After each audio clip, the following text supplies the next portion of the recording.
The Business of Esports podcast is brought to you by G Fuel, the official energy drink of esports and the original energy formula of gaming. Visit them online at gfuel.com. Welcome to the Business of Esports podcast, where we explore the intersection of business and esports, the fastest growing entertainment phenomenon of this generation. Please welcome your hosts, Arda Okal, William Collis, and Paul Dawalibi. The Business of Esports podcast begins now. From the keyboard to the boardroom, this is the Business of Esports podcast. Thank you very much for joining us and rating, reviewing, and subscribing wherever you get your podcast. It drops every single Thursday. When you leave a favorable review and a 5-star rating, it helps others find the podcast, whether they're fans of business, of esports, or the intersection of esports business. We got a lot to talk about. As always, I am here with Paul Dawalibi and William Collis. But the first thing we should mention is William is famous now. Extremely famous. Variety came calling. Congratulations, my friend. Tell us about this piece. Thank you so much. You know, my wife didn't believe it. We had to frame it on the wall. She told me that she thought that it was going to be her second husband who would make it into Variety magazine, not her first.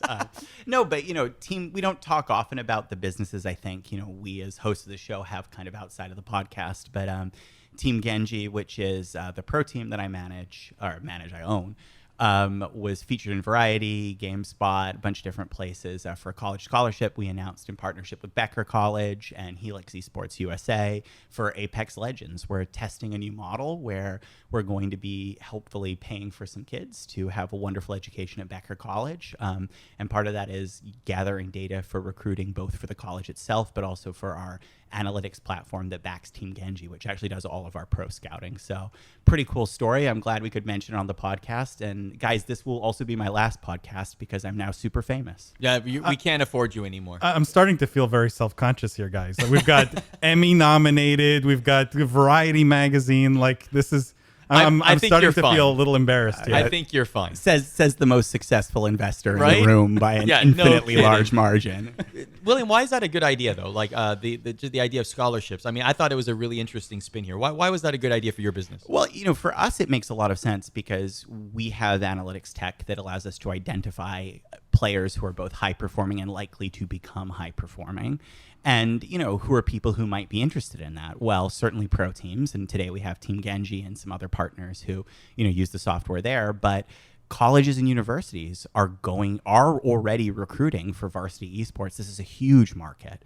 And we feel the opportunity to sort of combine the opportunity to have a recruiting pipeline to those schools with essentially the ability to help talented esports athletes attend those schools makes a lot of business sense. It's a win for the kids. It's a win for us as an org that's trying to gather data and build these relationships with aspiring pros. And it's a win for the colleges like Becker who move out in front because they're able to build really premium esports teams. You know, this is, in many senses, no different than just getting a college scholarship for baseball or hockey or soccer, right? It should exist for esports.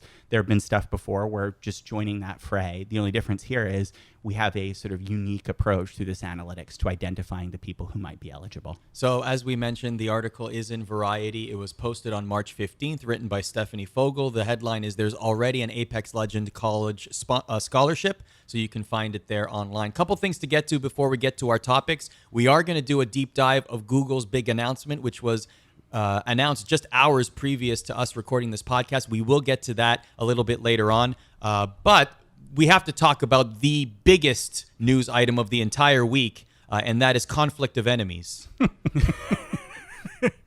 When is this game dropping? That's what I want to know. What do you guys think of the Simpsons esports crossover episode? I mean, I think it's as natural as peanut butter and jelly. I mean, The Simpsons is, you know, I think the bigger question is how far has The Simpsons fallen that it needs esports this much? You know, I don't know about that. I mean, I feel like I remember when I was occupying the pro wrestling bubble in the 90s and the early 2000s. Which, by the way, is going to be a bonus episode of this podcast. That'll be another time. When The Simpsons had Bret Hart on or had anything wrestling related, it was a big deal. And the pro wrestling industry took pride in that because an institution like The Simpsons would welcome their genre into that universe, you know? So I guess you could see it two ways. You can either see, wow, the Simpsons have stooped so low as they need to, involve esports. But I see it as, oh, this is kind of cool. Like, I like how the Simpsons does their take on things. And for all intents and purposes, the Simpsons is definitely not as funny as it used to be. But I thought they did a pretty decent job with esports. I think this is Simpsons playbook, right? They take popular culture, they appropriate popular culture, and give us the Simpsons spin on it. I'm not surprised, and I thought it was they did esports justice. There was some obvious jokes in there about age and geekiness and antisocial behavior and things like that, and so it was all run-of-the-mill kind of esports stereotypes. And Paul, you mentioned that they actually consulted Riot on the episode? Yeah, they did. That's what I read, actually. And so, there was quite a bit of effort, it seemed, to make a legitimate try at doing esports justice. Conflict of Enemies was, a stand-in for League of Legends. And so they tried, and I think they succeeded. I thought it was a decent one of my favorite, like, low-key jokes of the whole thing, if you're a hockey fan, the Canadian team was called the Calgary Lames, which is like, come on, that's hilarious. They were trying to pour the maple syrup on top of the coach. Let's talk about, Paul, you and I were in the same place on Saturday. I had a chance to host a great event. I had a blast hosting this event. There were 450 people at Samsung 837 in New York City, but it sounded like 20,000, and I am not exaggerating.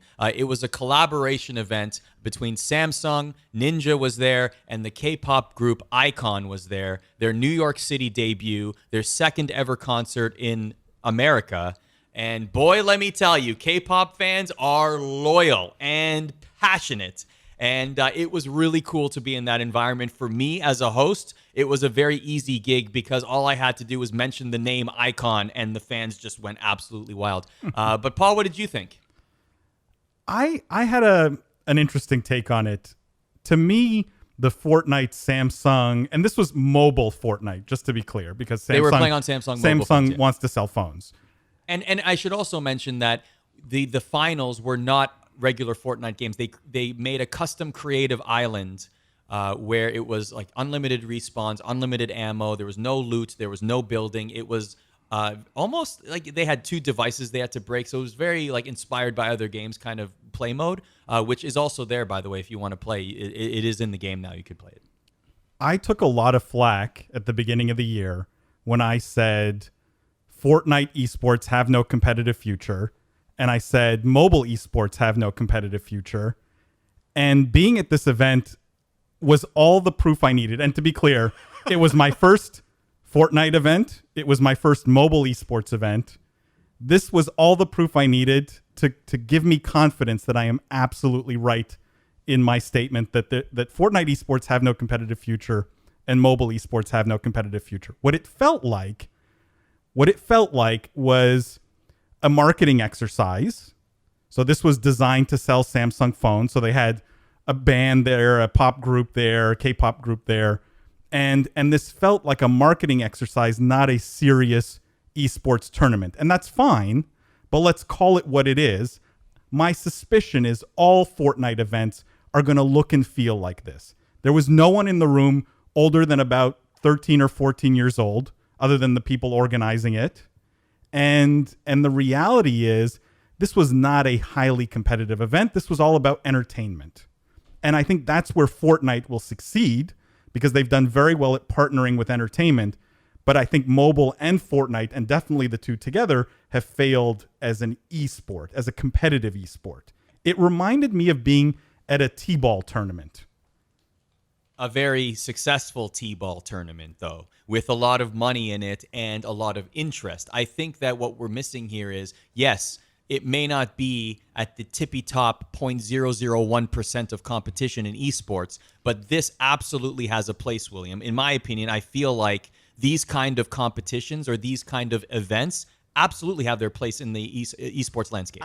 I think it's a chicken or the egg problem. I have a different viewpoint on this. What comes first, the competitive gamers or the money, right? And let's be honest, I think it depends who you ask on this podcast. Yeah, well, I mean, but let's be honest, you don't have the money without the, sponsorship-driven product tie-in events like this Fortnite, event in New York City. So, look, it might not draw serious gamers now, but I guarantee you if the prize pool stays big, if there's appearance fees, it will over time draw people to try to make it competitive. Now, I personally share, I do often disagree with Paul all the time. I mean, he does have a bedrock truth here. Mobile is not a good mobile is a terrible device to play esports on. That will always hold back the industry. To play top of the line competitive esports. Yeah, absolutely. Absolutely. Yeah, that's very fair. But T-ball is the right comparison, right? Even if I brought Major League Baseball players, right, and I made them play T-ball, you would watch that and still go, "This is ridiculous." It's the format, the product they're playing, the game that they're playing, and the platform they're playing it on distills it down to such a simplistic place that it doesn't matter if you get the greatest gamers, most serious gamers in the world. It's just going to feel like serious gamers playing T-ball. Yeah, I mean, look, there is a bedrock truth here. I can't argue this point to the grave, but fundamentally, if the marketing is there, if the brands are there, if the dollars are there, the space can get more competitive, right? There will be more pro gamers drawn to it. They will be trying harder to win, and that will in turn draw the attention of the publishers to maybe try to put more hooks and ladders and venues into their mobile app to make it more suited for high-level competition. Now, I agree with you. The Fortnite event today, not there, but I disagree with you. I think it can get there. It will never be on the mark of PC gaming or Fortnite PC, but I think there could be a credible sub format for mobile gaming, for mobile esports. Guys, I predict that Fortnite is very self-aware. They're not stupid there. They're very smart guys. And I think they're sufficiently self-aware that they will abandon any ambitions of competitive esports and focus the dollars and their resources and their effort on these kinds of quasi esports / entertainment style events where it's not just competitive gaming, one versus another, trying to find the best in the world.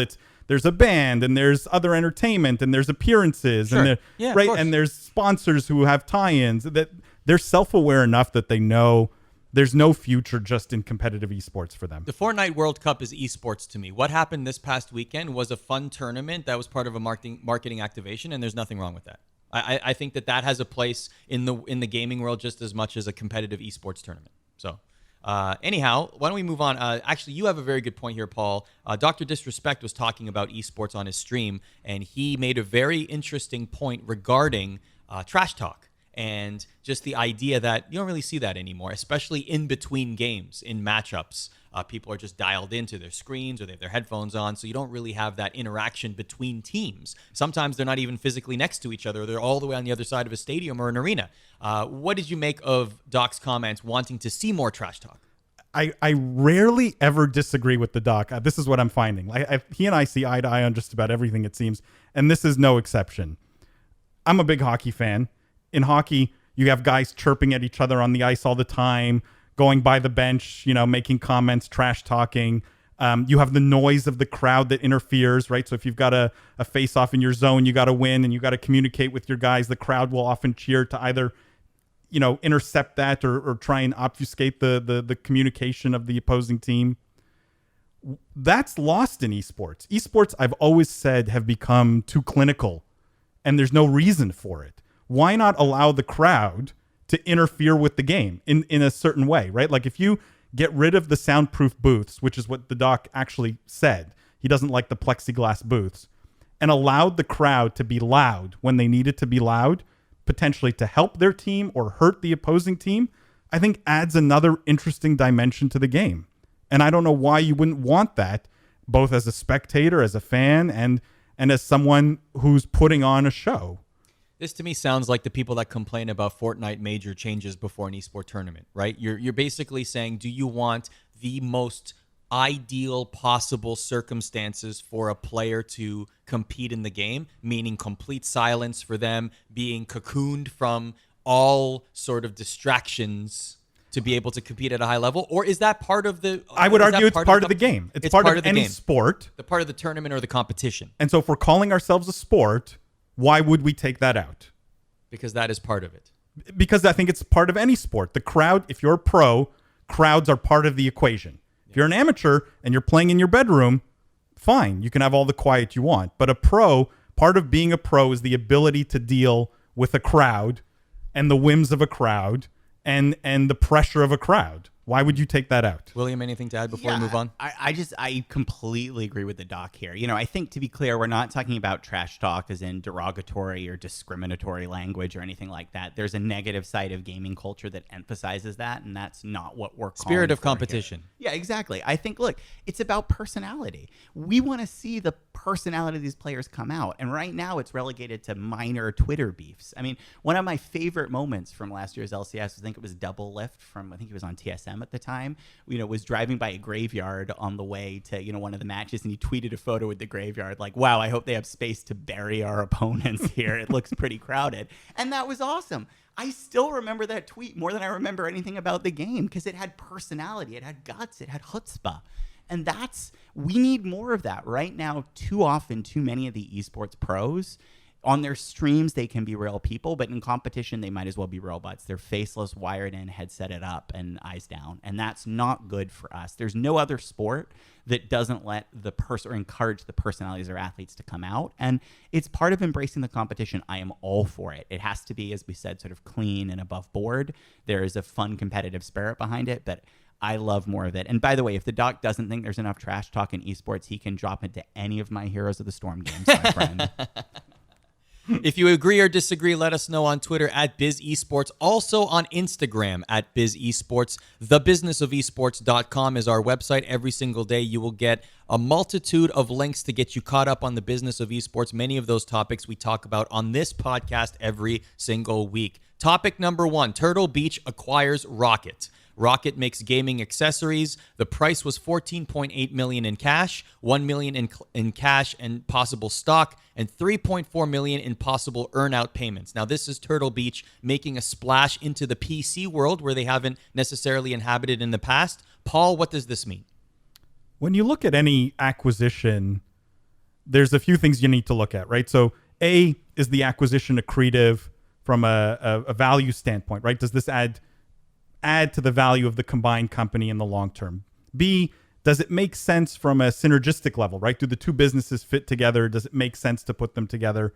And 3, does the management of the acquiring company have the ability to ingest the acquired company and actually execute on some plan and create value out of it? When you look at it through those 3 lenses, it seems that at the very least from a business standpoint, this makes a lot of sense because Turtle Beach historically has been very console focused and ROCCAT has been very PC focused. And this gives Turtle Beach a real entrance into the PC world with some accessories and things like that make sense for them to get into PC gaming in a big way. Now, the price they paid, hard to say if it was the right price. We don't have enough information about ROCCAT's business to say if this was the right price. What is obvious is they clearly had to finance this acquisition in some way. If you look at the financials of Turtle Beach, because they're public, they don't have a ton of cash sitting on their books, which means it had to come out of some kind of line of credit or some kind of loan facility where they finance this acquisition. And to me, that says this is important for them. It's a significant acquisition for them. It meant something to go and spend this money on something like ROCCAT. And so it had to be material to their business in some way. Yeah, I'm going to have a different nuanced take on this one, Paul. I'm just surprised to see so much cash, used to purchase. Because if you look at what's happened with Turtle Beach's stock, there was basically a 4-year period where they were trading at like $3, $4, $5. All of a sudden, they blasted up to a high of 20. I think they've stabilized around 14, 15 right now. But there had been some rumors in the market that these guys were going to want to make acquisitions because to take advantage of their, the bump in their stock price, right? To see so much of it in cash. First of all, great for ROCCAT getting so much cash out front, but more importantly, it must really signal to us that Turtle Beach thinks this is of fundamental strategic importance above and beyond just taking advantage of an inflated stock price with asset purchases. And I think the synergies Paul identified are strong. I totally agree with him there. Again, I'm surprised that they couldn't eke out more of an equity bump in this, but let's see what they can do with the acquisition. What's interesting is if you listen to the earnings, Turtle Beach's last earnings call, the stock actually took a bit of a dip the day this was announced because I think they did their earnings call on the same day, which is weird in and of itself. Yeah. And their guidance was actually, hey, we think the business is going to go lower here because we actually had a big bump in sales connected to the Fortnite craze and kids playing Fortnite on console and buying headsets and that kind of thing. And they were worried that going forward, they wouldn't be able to sustain those kind of levels without another Fortnite. And I wonder if this acquisition is a way for them to just diversify away from that, right? It gets them into an entirely new market, new demographic, and maybe the concern that their stock price would take a dip was known to ROCCAT, and maybe they didn't want stock, right? Like maybe they just said, hey, this is cash or nothing. Yeah, that's a good point. They basically recognized the asset was of inflated value. Yeah, who knows? I mean, I think either way, though, this is good. And I think this marks what I think is going to be a trend in 2019, consolidation in esports. I think this is going to be the year, and to some extent 2020 as well, where we're going to hear a lot more of company A buying company B, because now is the time when scale is mattering most in the industry, and we're going to see more things Voltron together to get to that scale. And we're also going to see a lot of non-gaming brands getting into gaming, which leads us to our main event a little bit later on. Google, Facebook, Snapchat, all making announcements. We're going to get to that later on the podcast. First, let's talk about another big brand making an esports announcement, and that's ESPN. ESPN unveiled their brand new collegiate esports championship. William, are you sitting down? Guys, are you sitting down? This news, you have no idea what it did to me. I can smile only, on my face. I can only imagine the jumping for joy and the tears of happiness streaming down William's face. I had a this right here. tombstone tattoo on my back I had to get erased for this one. So the reason we're making these jokes is because from ESPN's official press release, the games that will be involved in the brand new Collegiate Esports Championship on ESPN will be Overwatch, Street Fighter V Arcade Edition, Hearthstone, StarCraft 2, wait for it, and, drum roll here, Heroes of the Storm. It's got to be a typo, right? Yeah, it's got to be a typo. No, actually, this is the one that makes the most sense. No one plays that game anymore. Yeah, well, again, if there's one thing listeners of the Business of Esports podcast you can do, log into Heroes of the Storm so I can have someone to play my matches with, please.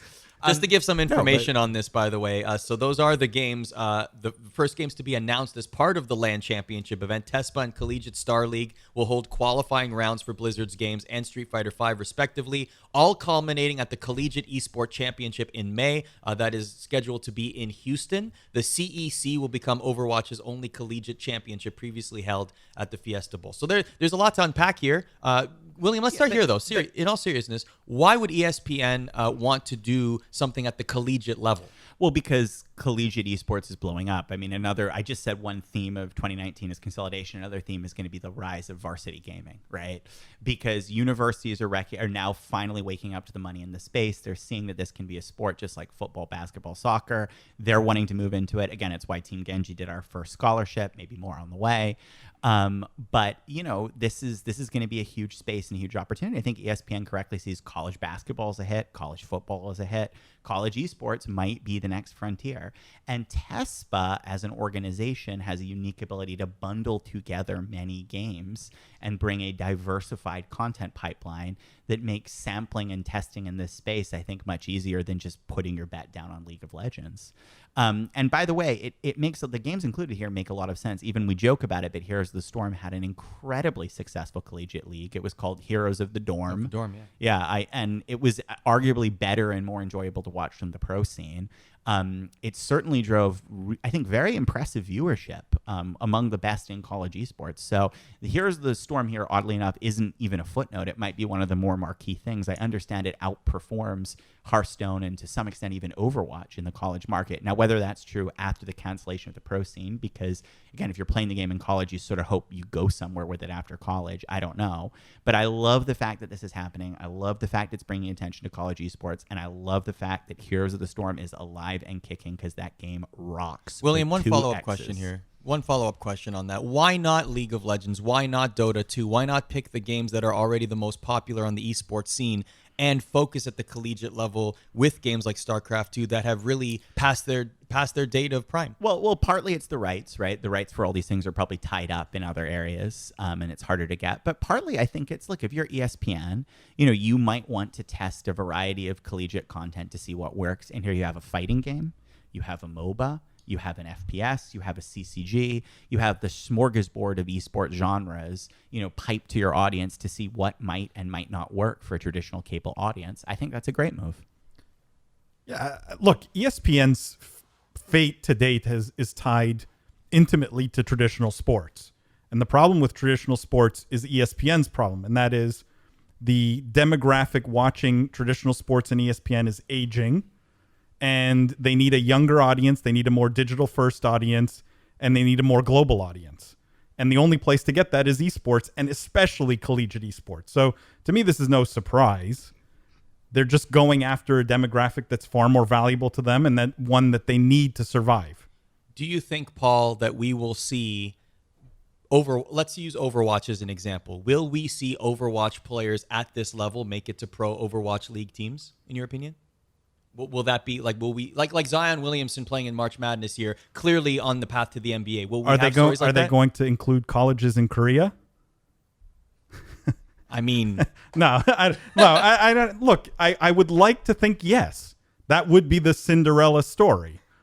Overwatch specifically, that's unclear to me. But yes, in an ideal world, we could see that, and that would make for a great story. I would argue ESPN would definitely be pushing for that kind of storyline, because that's what would get a lot of attention to this kind of property. But here's the challenge there is, college traditional sports becomes a thing because you have to go through college sports to get into the pro league, right? The reality is, if you look at the Overwatch League today, nowhere to join the Overwatch League does it say you have to have a college education. You have to have played on a college team. And in fact, if you look at the average age of Overwatch pros across the team, it hovers around the 19-year-old mark.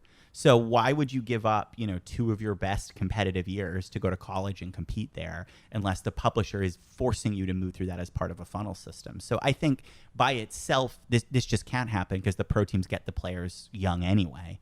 But it might be a foundational step if the publisher and the community is willing to come together to sort of mandate education as part of a professional sports career, as has been done for basketball and other activities. Or if the business dynamics change. Exactly. In the sense that once Overwatch goes to city-based, like where you have home games and you need to fill seats in your hometown, personalities of players might matter. And a guy who went to a local college or something like that has a great story, might sell more jerseys, might have more of an impact on filling seats. Personalities might end up mattering more. But an educated personality. 100%. Let's just not lose sight of the big picture here, which is Heroes of the Storm has a competitive scene, baby. You'd have to go back to college, William. I have already applied, my friend. It is not lost on me. I may be the recipient of our first Heroes of the Storm collegiate. It's very likely. Very likely. You can get 2 bachelors, guys. I have searched online. Speaking of competitive scenes, we have yet to see an official announcement regarding Apex Legends in an official esports scene. Certainly that will be coming, and we will definitely be talking about that on this podcast. However, what we will talk about and dissect now is the report from Reuters. According to sources to Reuters, Ninja reportedly received $1 million for his involvement in the launch of Apex Legends. That would presumably include using the Apex Partner hashtag, streaming the game for X amount of days. We don't know the exact details of the involvement. It is simply that dollar figure being attached to his involvement. We don't know how much other influencers were paid, but when I first heard this, I thought that was a steal. I thought that for Ninja's involvement in particular, and I want to dissect Ninja here, I think that Ninja is the perfect person to move the needle for a game like this. Had already been playing a battle royale, is on the verge of being an A-list celebrity, is on the up, okay, is still moving upward, on the late night shows, commercials in the Super Bowl, covers of magazines. This is the person that is moving the needle, and in my opinion, really drove a lot of the interest of this game in the early stages. I'm not saying that Apex would have been a failure without Ninja. I'm saying that Ninja accelerated that interest, especially initially. So to me, $1 million, especially compared to what you would pay for a traditional advertisement on television, to me, that's a steal. What do you guys say? I have to agree with you here, Arda. I think retrospectively it looks like a steal because we see how this coordinated influencer marketing was so successful at buoying the launch of Apex Legends. I think maybe to the brand, director or whoever it was, putting the, probably $4 million worth of chips down across all the celebrity influencers in the space, this seemed like much more of a risk. You didn't know what Ninja was going to do. You didn't know what he was going to say. Maybe you just paid for the most expensive, week-long criticism of your game, that any brand has ever done ever. But yeah, given the performance, this was a steal. And I do think it certainly highlights, again, I think we said this in the last podcast, a new model whereby the marketing of games is influencer-led, because increasingly gamers are following their idols, and Ninja is definitely an idol.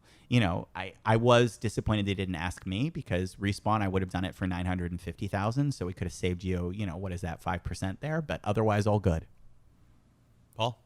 I hate to have all of us being in agreement, but in retrospect, obviously the impact here was massive, and $1 million is a drop in the bucket when you consider what Apex is likely making on a monthly basis today with 50 million plus active users.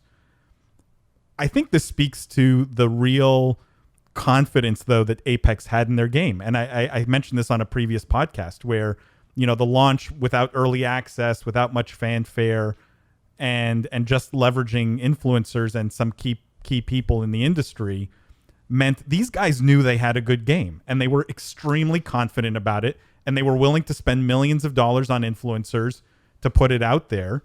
And the campaign couldn't have been more effective. I mean, it worked. And $1 million for a guy who has tens of millions of followers across all these platforms in an era where Kim Kardashian's getting similar dollars for one post on Instagram is not crazy. It's really not. It sounds crazy because it's playing a game, but this is pretty much the going rate for an influencer of his stature. Now, I want to add this information here. Ninja did mention that he would be stepping away from Apex Legends to focus on the Fortnite World Cup. He did mention this on the stream. However, Jay Ghosty, his wife, also said on Twitter that, in fact, the new season of Apex Legends means that Ninja will indeed be playing Apex today and checking out the new season. This was tweeted on March 19th. So we do see that sort of integration there again. So it kind of sounds like as new things get released, you could possibly see, and again, this is an alleged figure. We don't know if this is true or not. We're just going by if this is the truth. And this is not new, guys. It's not new. I feel a little bit slighted here, and I'm going to show my age. I was a huge EverQuest player, okay? How old are you? Whoa. At the time, I was the leader of a large guild on my server, okay? And Ultima was coming out with Ultima Online X. It was their new game, which actually never ended up amounting to anything. And they flew a bunch of guys, leaders of guilds in EverQuest, out to San Francisco to play the new game, to check out the new game in the hopes that we would go back to our guilds and say, hey, I played this really great game. We should all move there. Were you a part of this? Yeah. Did you get paid for it? No, but they flew me out, put me up at a hotel, right? It was all expenses paid. The difference was, though, that there was a hope there as opposed to a guarantee. Right, but... Or an expectation as opposed to this was happening, like this has been happening in gaming for a while. We just didn't call it influencers, and there weren't such big price tags attached to it. But this kind of essentially massive word of mouth kind of advertising works, and it works well, and it's proven to work. And it's just the dollar figures that are getting bigger over time here. Nothing else has changed, really.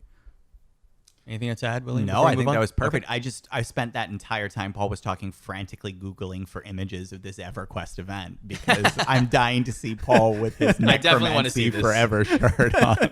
I definitely want to see that. Let's get to our main topic here. Google, Facebook, and Snapchat have all made gaming-related announcements to varying degrees of involvement. Facebook has announced that they will have a dedicated gaming tab. We have seen streamers on the Facebook platform streaming games in the past, but now they'll have a dedicated gaming tab.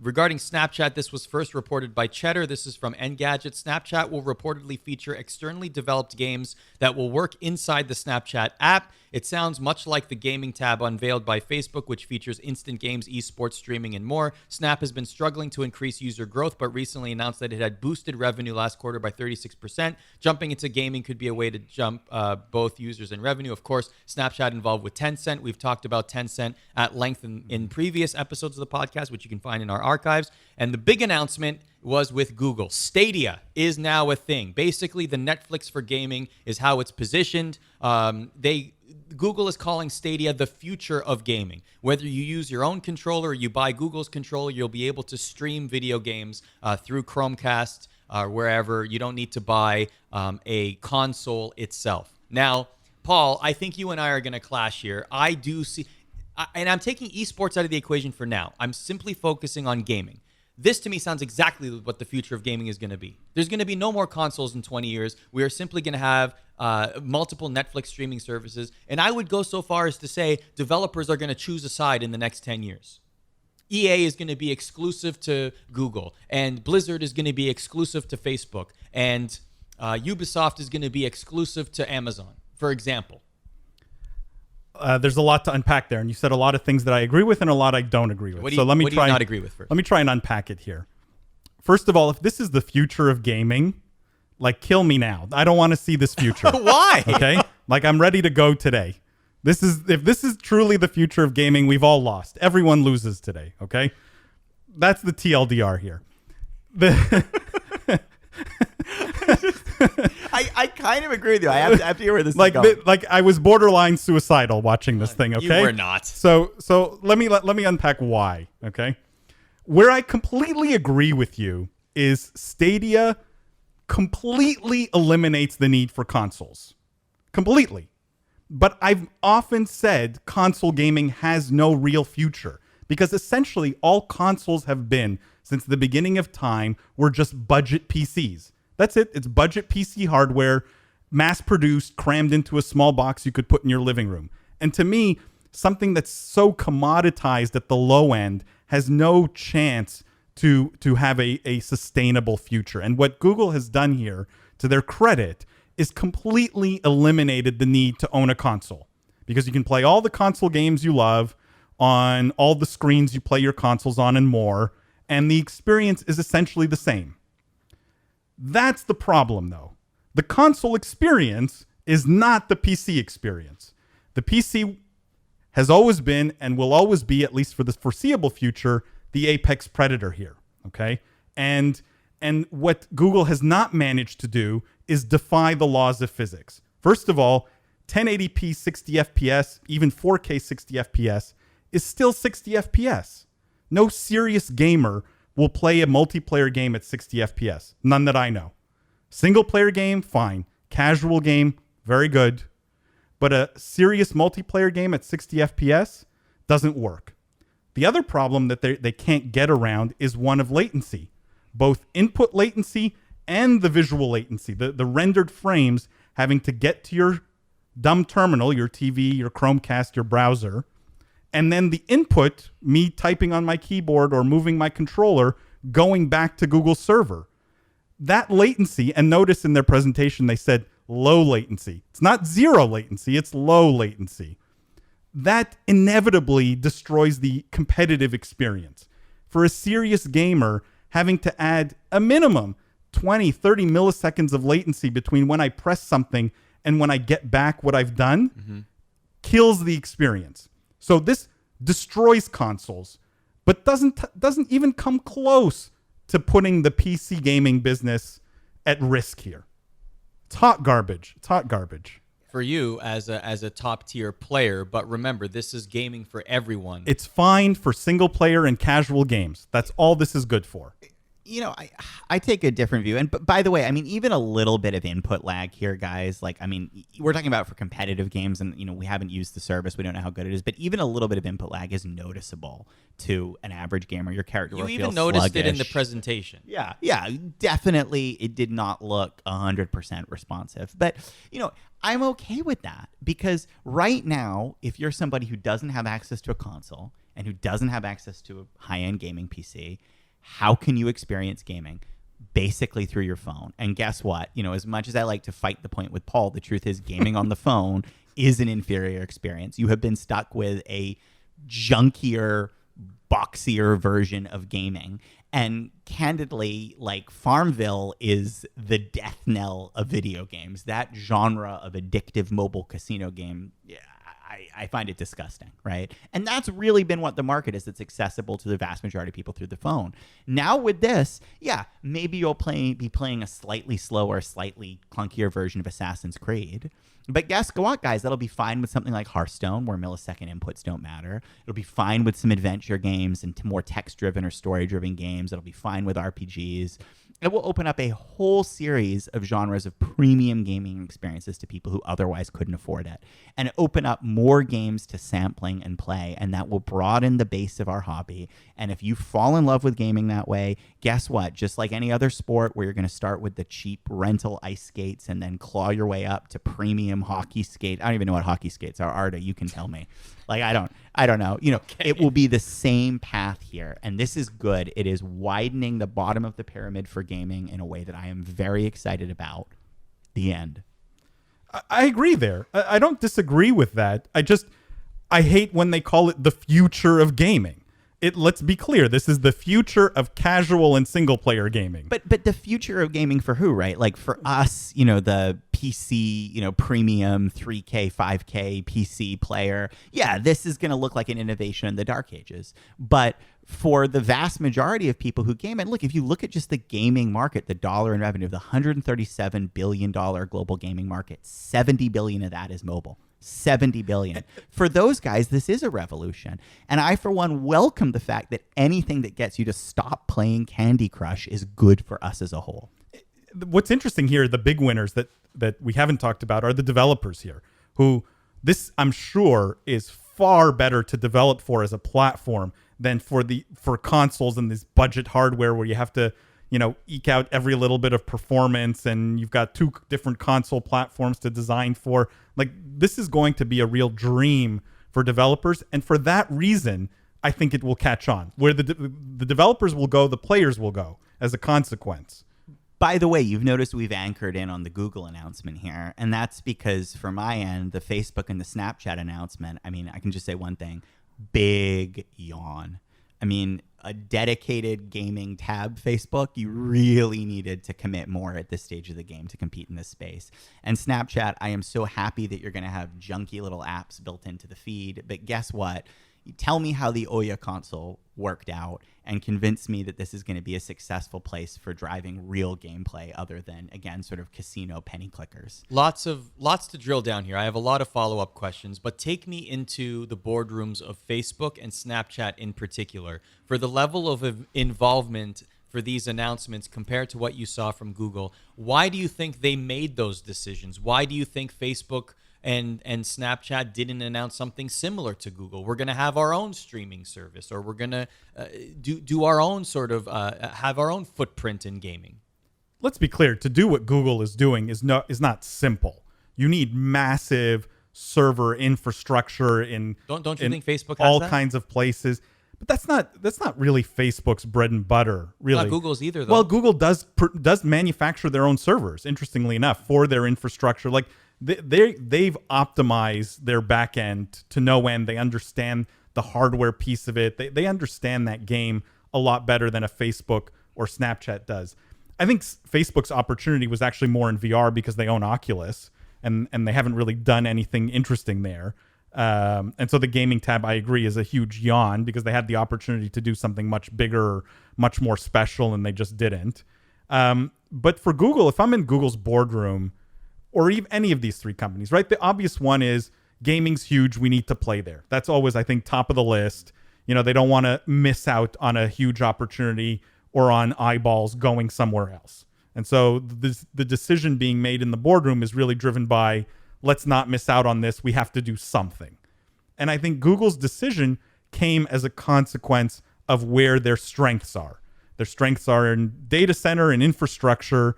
Their strengths are in software, and they have a lot of embedded devices with Chromecast and Android and things like that. Like, they own Chrome browser, they own a lot of the screens already. You combine that with their data center expertise, you have kind of an obvious play here for gaming. But most of it, I guarantee you, was driven by, this is a huge market, it's growing, we need to do something. I also kind of want to step in here and actually reference our very first episode of this podcast, because one of the predictions we made in that episode was there was going to be a war for the games distribution platforms, and there's going to be a war for the streaming platforms. And you're going to have major players like Tencent and Google and others come in. And I really think this is the first volley. It makes sense that the first volley is happening around the sale and monetization of games because that's the big dollar ticket. And so Steam should be scared, GOG should be scared, all these guys. And yes, Paul, I know that it's not a direct substitute today, but the fact is it moves these very large companies into the games distribution business. For those same reasons, if I'm Twitch, I would be pretty petrified right now, because if Google can work out the infrastructure to stream gameplay back and forth with low latency, it can't be that far away from working out the infrastructure to just stream the game to viewers, right? Yeah. You know, to my mind, this is the acceleration of the big Titan war we've been predicting. And I thought the figure was 140 billion. What was the investment? Google, it was something crazy that they put into it. That's not right, but it was an insane number they had announced that was attached with, you know, the funding for this project. That just shows you how seriously games is being taken. And I, for one, welcome this big war at the top. It's going to heat up the ecosystem, shake a lot of money down for the leading influencers and players, and it's going to get us innovation and diversity in the platforms that we have and move us away from sort of monopoly-locked fiefdoms and content pipes. The interesting part, William, that you mentioned, and we called it on our own Twitter feed, not even just a few days ago. We said that it would be interesting if they could take the same rendered frames and send them to YouTube simultaneously, right? They're rendering the frames anyways on their servers. They could send those same rendered frames to YouTube. And that's essentially what they announced.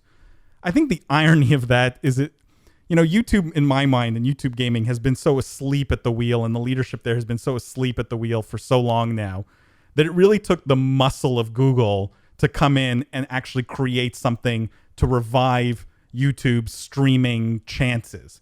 And I think this does that. This is the first interesting thing I've seen from a competitive level to what Twitch is doing.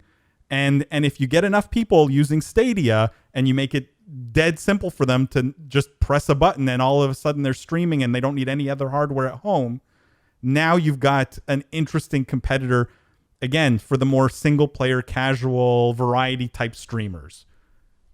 I don't think Shroud's going to go and play CSGO or Apex over Stadia unless they pay him lots of money. Shroud might discover a game to stream through Stadia, and then that will be on YouTube Gaming because it'll be easier to stream there, and we could see some competition. Again, I think you're going to see a certain piece of the market go this way that's not the serious hardcore gamer. It's all of the console crowd that this is going to really eat into. And that's a significant portion. Huge. It's the largest piece of the market, right?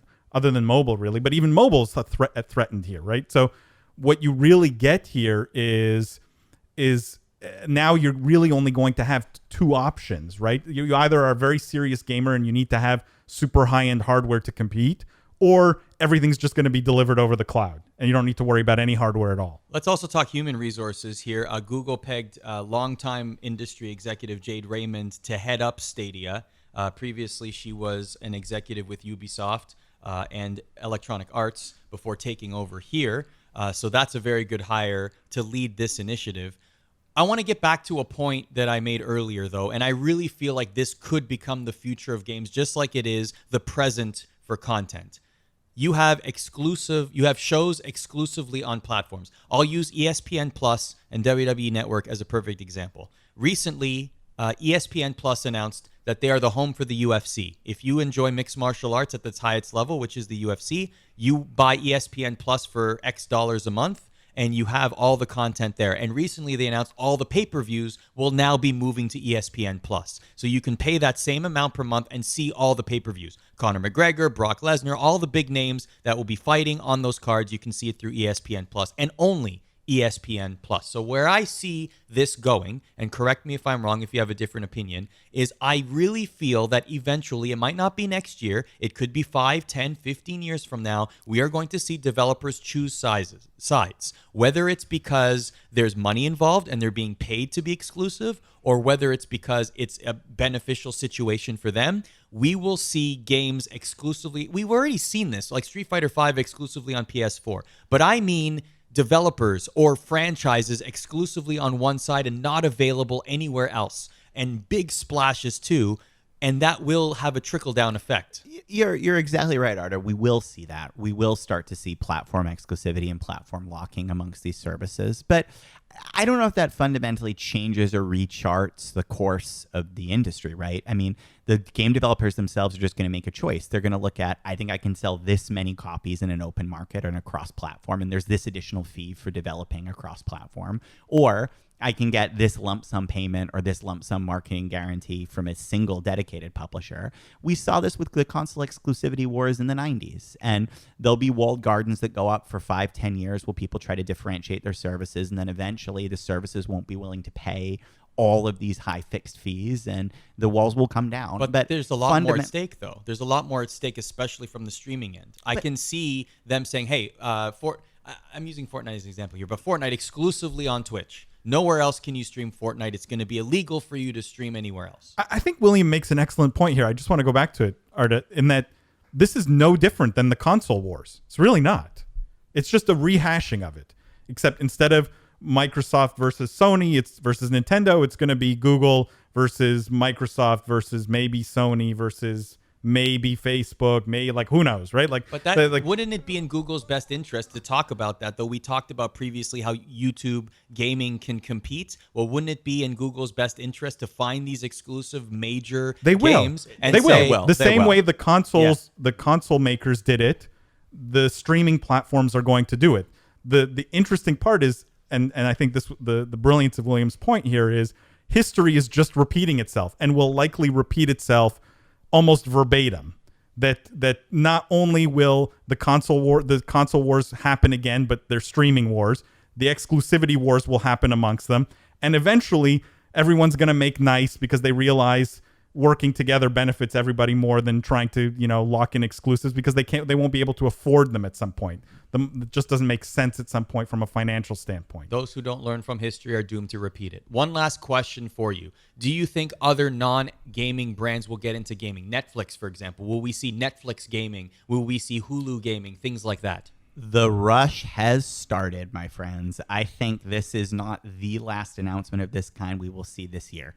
I think you are going to have every single business that does piped content delivery over the internet looking at how they can respond to this and carve out a stake, whether that's a game streaming service, a streaming platform service, or a companion app, or whatever form it's going to take. There will be a rush in here. Gaming is just too big of a market, and there's too much of an up for grabs feeling right now in the space. We've been lucky. We've had some trailblazing competitors carve out what a games distribution service could look like, what a streaming platform service could look like. The business models are relatively established, but the market is by no means saddled. So buckle up, because we're going to ride some waves. It's going to be a mess of 60 FPS. Well, you can unbuckle from this podcast, because that's it for us this week. Thank you for rating, reviewing, and subscribing. For Paul Dawalibi and William Collis, my name is Arda O'Cal, and we will catch you next time. Thanks for listening to the Business of Esports podcast. Check us out at thebusinessofesports.com and on Twitter at BizEsports.